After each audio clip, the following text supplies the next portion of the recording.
বন্ধুরা, আজকের এই ভিডিওতে আমি আপনাদের সঙ্গে শেয়ার করবো যে স্ট্রবেরি গাছের মধ্যে কোন খাবার এই সময়ের মধ্যে দেবেন যাতে গাছের মধ্যে ভরে পড়ে যেন ফল পান।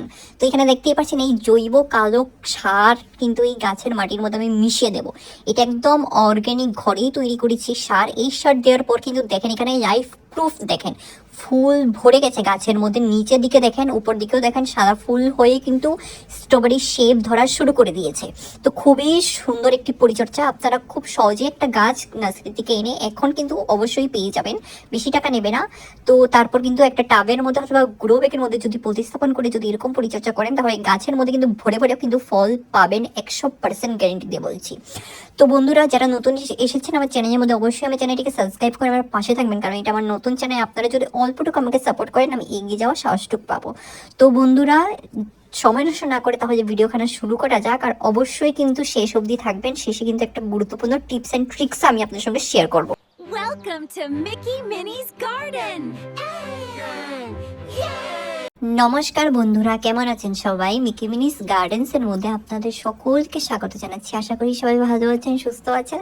তো বন্ধুরা, আজকে কিন্তু স্ট্রবেরি গাছের পরিচর্যা নিয়ে এসে পড়েছি। অনেকে কমেন্টে বলছো যে স্ট্রবেরি গাছের পরিচর্যা দেওয়ার জন্য। এখানে দেখতেই পাচ্ছেন আমার গাছ টাবের মধ্যে আছে, এবং এই গাছের কিন্তু খুব একটা পরিচর্যা করতে হয় না, খুব সহজেই কিন্তু ফল এসে যায় গাছের মধ্যে যদি আমরা জাস্ট একটা দুটো পরিচর্যা করি।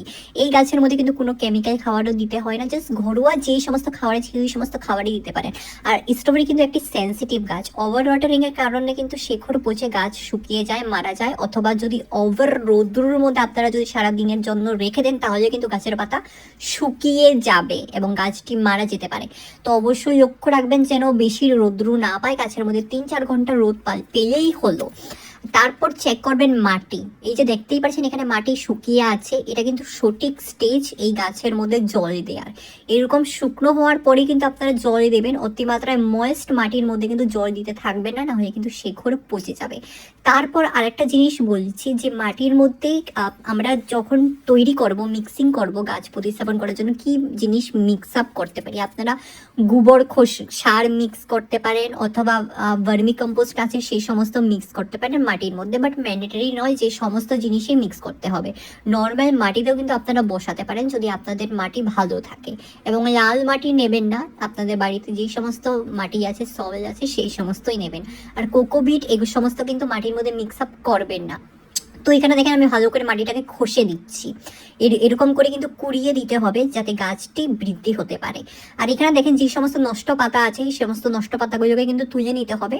আর যেই সমস্ত পাতা সুস্থ আছে এগুলোর মধ্যে কিন্তু নিম পাতা সেদ্ধ করা জলের স্প্রে করতে হবে যাতে পাতাগুলো সুস্থ থাকে। আর ভিতরে দেখেন ফুলের কুড়ি এসে দেখেন এখানে সুন্দর পাতাও বের হওয়া শুরু করে দিয়েছে।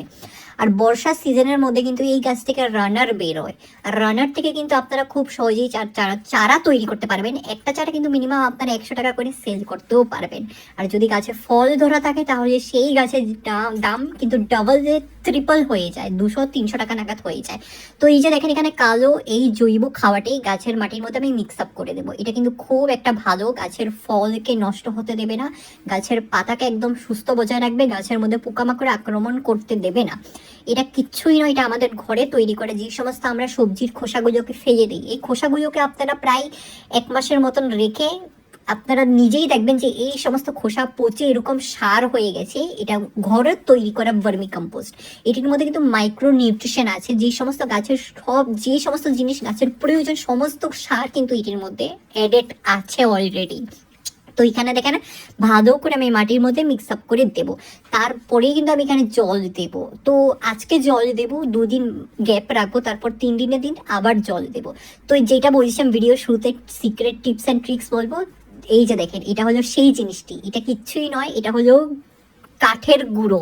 কাঠের গুঁড়োর মধ্যে কিন্তু প্রচন্ড পরিমাণের মতো পটাশিয়াম এন্ড ফসফরাস ভরা থাকে, যেটি ফলের সাইজকে ডাবল করে দেয় এবং গাছের মধ্যে কিন্তু ফুলের কুড়ি আনতে ভরে দেয়।